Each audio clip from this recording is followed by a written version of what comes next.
susah, padamu aku berserah. Firman-Mu ku pegang selalu, maka amanlah jiwaku.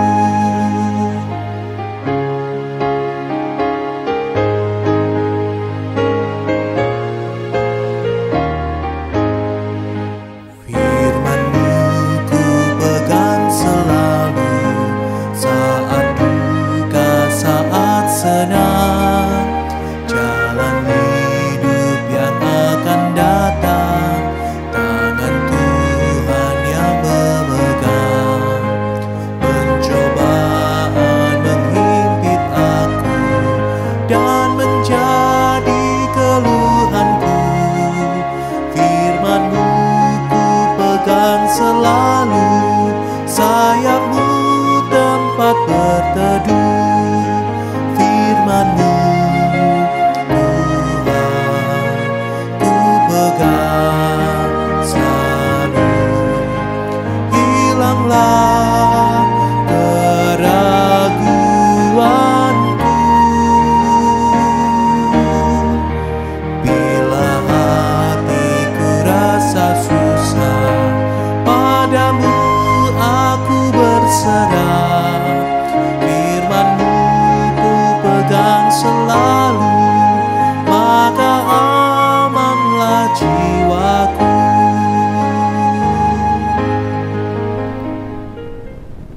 Renungan kita saat ini bertema tentang praktek kuasa Roh Kudus dalam kehidupan kita sehari lepas sehari. Sebelum kita bersama membaca firman Tuhan dan merenungkannya, mari kita mohon pertolongan Tuhan. Mari kita berdoa. Tuhan yang di surga, tetapi juga Tuhan yang selalu hadir menyertai kehidupan kami sehari lepas sehari. Demikian juga saat ini kami percaya Engkau hadir di tengah-tengah persekutuan kami, dan kami akan merenungkan sabda Tuhan. Kiranya Roh Kudus menolong kami, sehingga kami dapat membaca dan atau mendengarkan sabda Tuhan dengan jelas, mengerti dengan baik, dan oleh pertolongan Roh Kudus dapat kami praktekkan firman Tuhan dalam hidup sehari lepas sehari. Amin. Dasar perenungan kita diambil dari dua bagian Alkitab, yaitu 1 Yohanes 4 ayat 4 dan Yohanes 14 ayat 25 dan 26. Demikian firman Tuhan. Kamu berasal dari Allah, anak-anakku, dan kamu telah mengalahkan nabi-nabi palsu itu, sebab roh yang ada di dalam kamu lebih besar daripada roh yang ada di dalam dunia. Kemudian Yohanes 14 ayat 25 dan 26.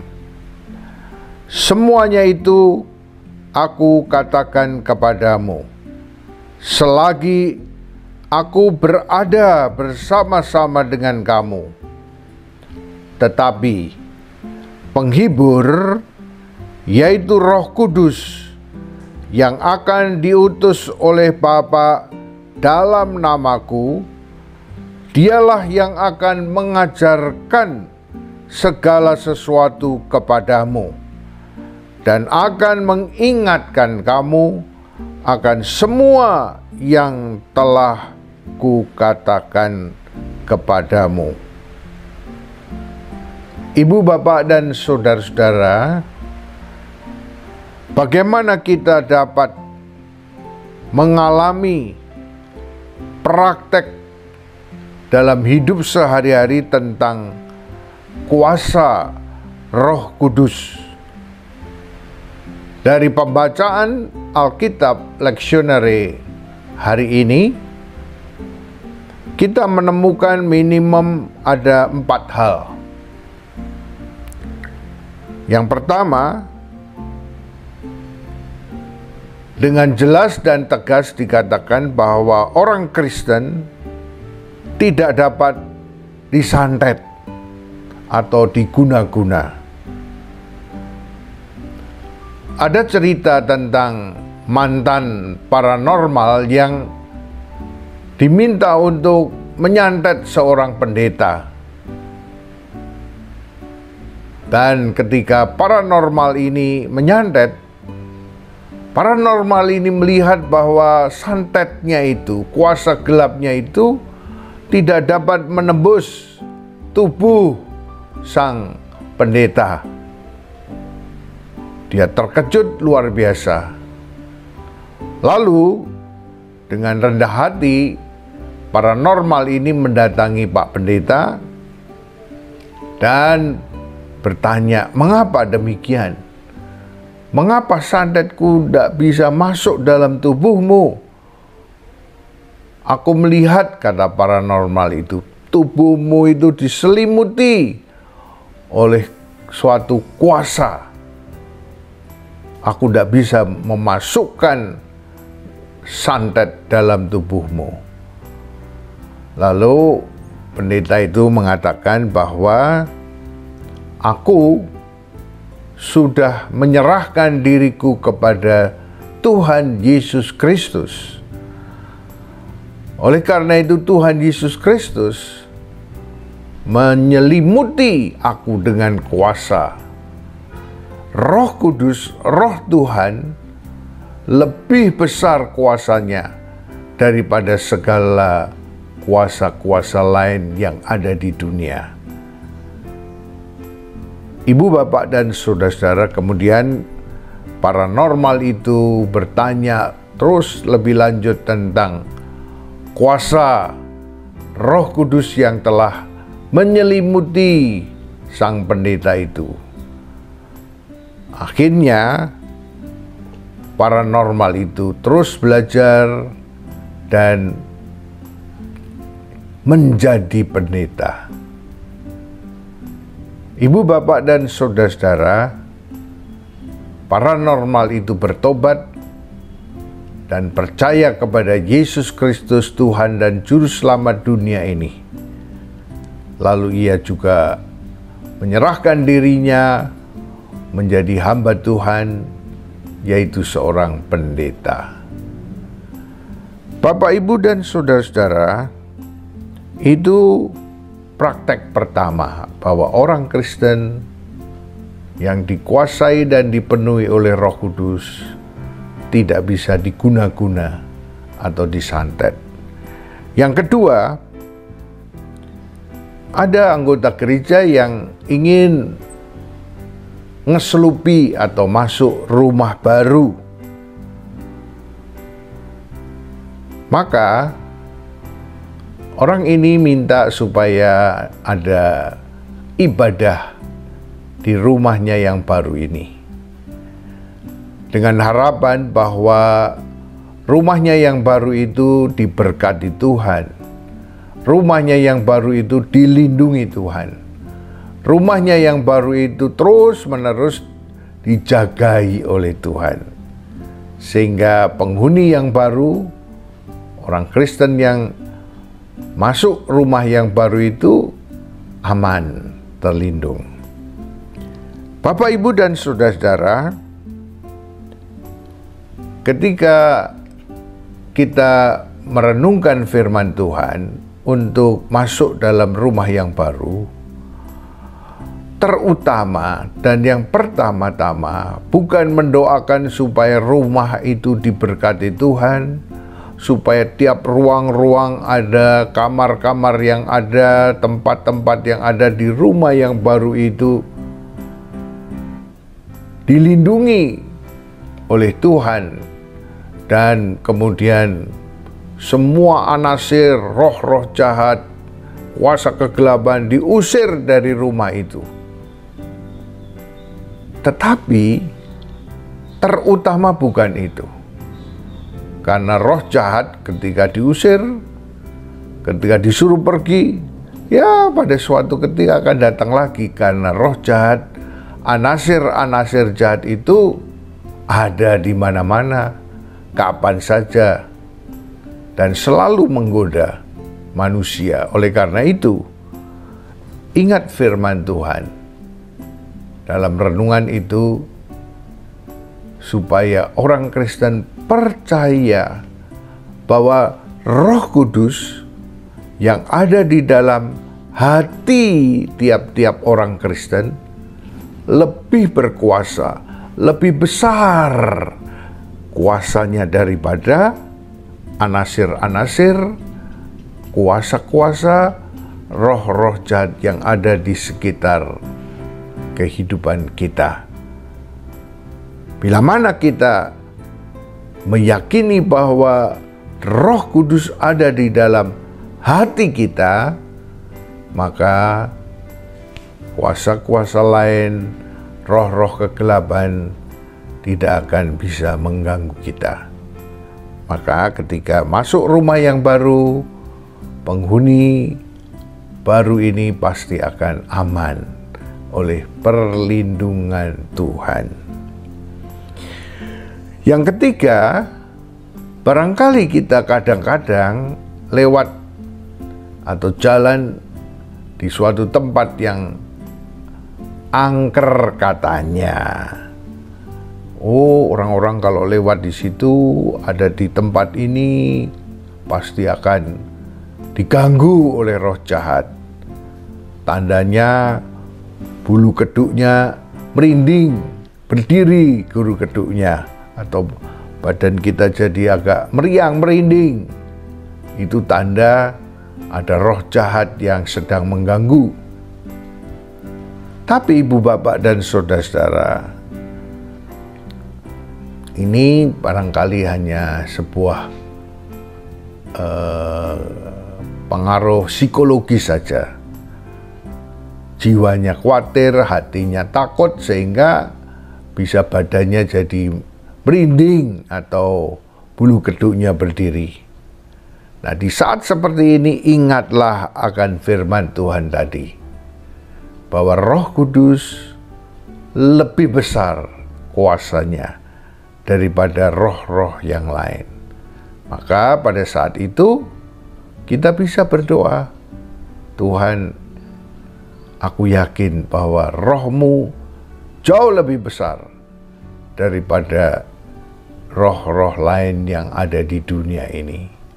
Sehingga kita bisa tenang melewati tempat-tempat yang mungkin dianggap angker, atau rumah, atau ruangan, atau ketika kita bangun malam hari, kita lewat satu tempat, kemudian bulu keduknya berdiri. Nah, saat itu ingat firman Tuhan, Roh Kudus lebih besar daripada roh-roh dan kuasa-kuasa lain.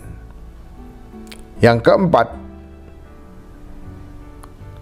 dalam segala perkara, Roh Kudus membimbing kita dalam segala perkara.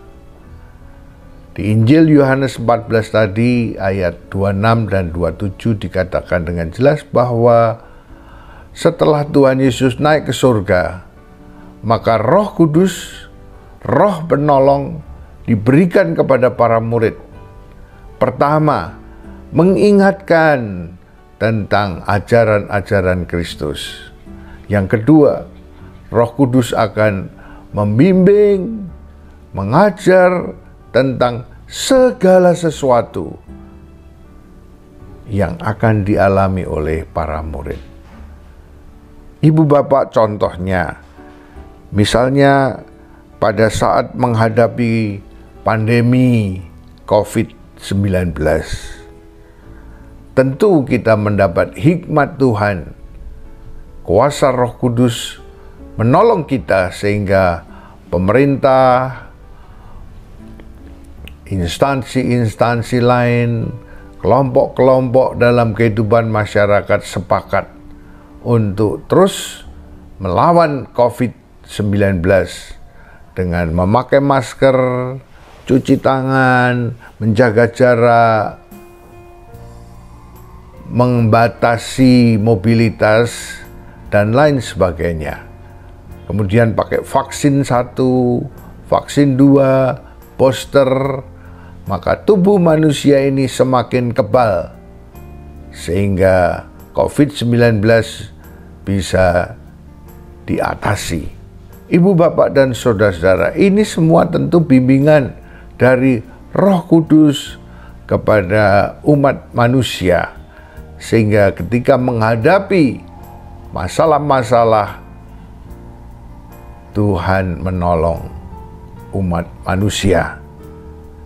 Demikian juga misalnya lagi, seorang mahasiswa yang telah lulus S1, kemudian dia mencari pekerjaan. Oleh pertolongan Roh Kudus, mahasiswa yang telah lulus sarjana ini mencari pekerjaan, tes di perusahaan ini, tes di perusahaan itu, kemudian juga coba melamar sebagai pegawai negeri. Ibu, bapak, dan saudara-saudara, luar biasa kesaksian dari mahasiswa ini yang sudah sarjana. Dia diterima sebagai pegawai negeri di Departemen Perdagangan.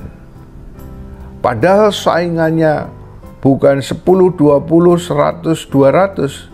Ribuan orang yang daftar ingin jadi pegawai negeri di sana.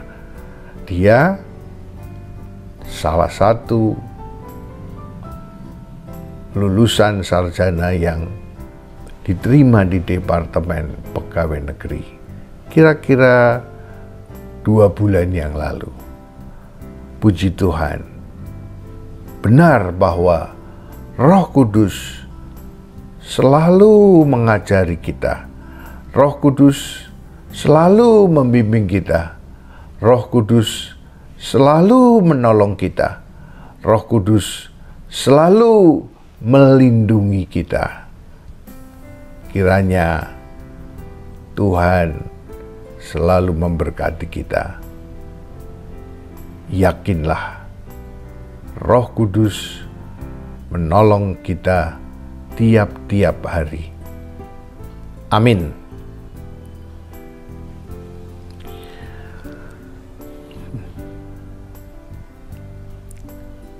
Mari kita sekarang menaikkan doa-doa syafaat kepada Tuhan. Kita berdoa dalam hati kita masing-masing. Kita berbicara kepadanya. Saya akan menyebutkan pokok doa.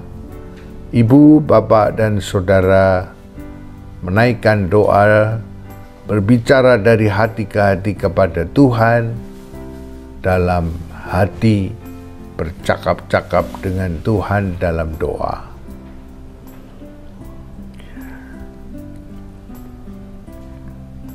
Pertama, marilah kita mengucap syukur, selalu berterima kasih karena Roh Tuhan, Roh Kudus ada dalam hati kita. Dan Roh Kudus ini mengajar kepada kita bagaimana kita hidup sesuai dengan Kristus hidup, dan juga Roh Kudus menolong kita dalam segala perkara, melindungi, menjauhkan kita dari segala pencobaan dan godaan.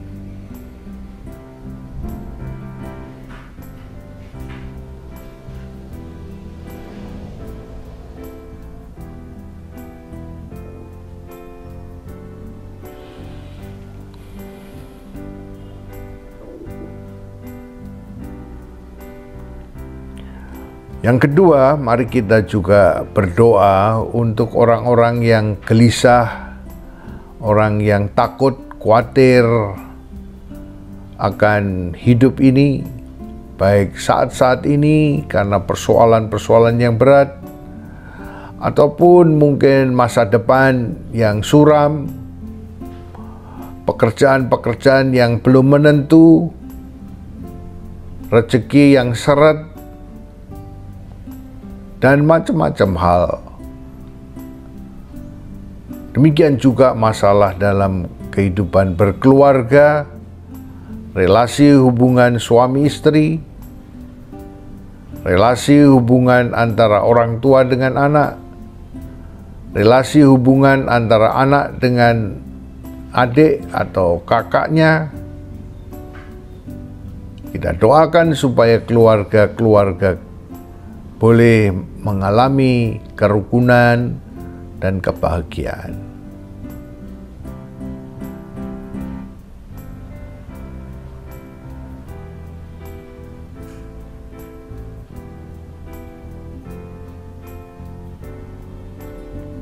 Dan mari secara khusus kita mendoakan saudara-saudari kami yang kita tahu sedang sakit, mungkin sedang sakit di rumah sakit dirawat, atau di rumah, atau berobat jalan. Tuhan tolong mereka supaya mereka dapat kesembuhan dari Tuhan. Khususnya Bapak Satrianto yang berbaring di rumah sakit karena gangguan pembuluh darah ke jantung yang tersumbat, sekarang dirawat di rumah sakit Kebonjeruk Siloam, Kebonjeruk, Jakarta. Pak Satrianto ini anggota gereja yang tinggal di Bumi Ayu. Kita doakan Tuhan menolong, Tuhan menjamahnya.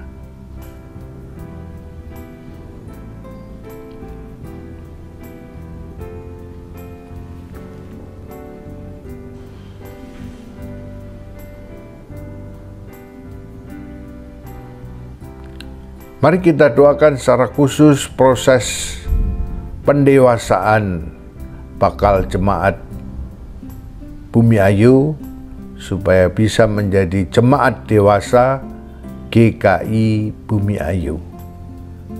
Sedang dalam proses masuk dalam persidangan Majelis Jemaat Gatot Subroto Purwokerto, kemudian pelawatan dari BPMS GKI, BPMSW Jateng, BPMK Purwokerto. Setelah pelawatan kemudian dibawa dalam raker BPMS GKI yang akan datang sekitar bulan September atau Oktober mendatang. Kiranya Tuhan berkati proses ini. Dan bila mana Tuhan Yesus Kristus, Raja dan Kepala Gereja berkenan, maka bakal jemaat Bumi Ayu menjadi GKI Bumi Ayu.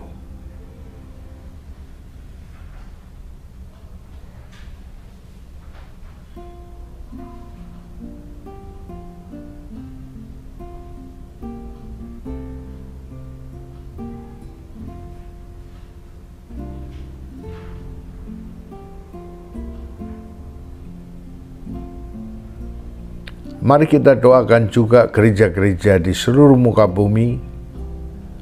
Kiranya gereja-gereja boleh terus-menerus bersekutu, bersaksi dan melayani di tengah-tengah dan di lingkungannya masing-masing. Menjadi garam dan terang dunia, dan nama Tuhan Yesus Kristus dipermuliakan.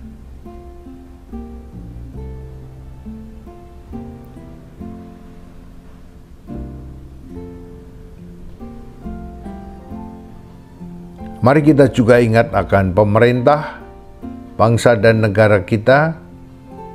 Kiranya para pejabat, baik di pusat maupun daerah-daerah, boleh benar-benar melakukan tugas pemerintahannya dengan adil untuk mendatangkan keamanan dan kemakmuran bagi seluruh rakyat. Jauhkan mereka dari sikap yang jahat, korupsi, penyelewengan, dan tidak bertanggung jawab. Sebaliknya, oleh hikmat Tuhan, pemerintah ditolong untuk melakukan tugas pemerintahannya dengan baik.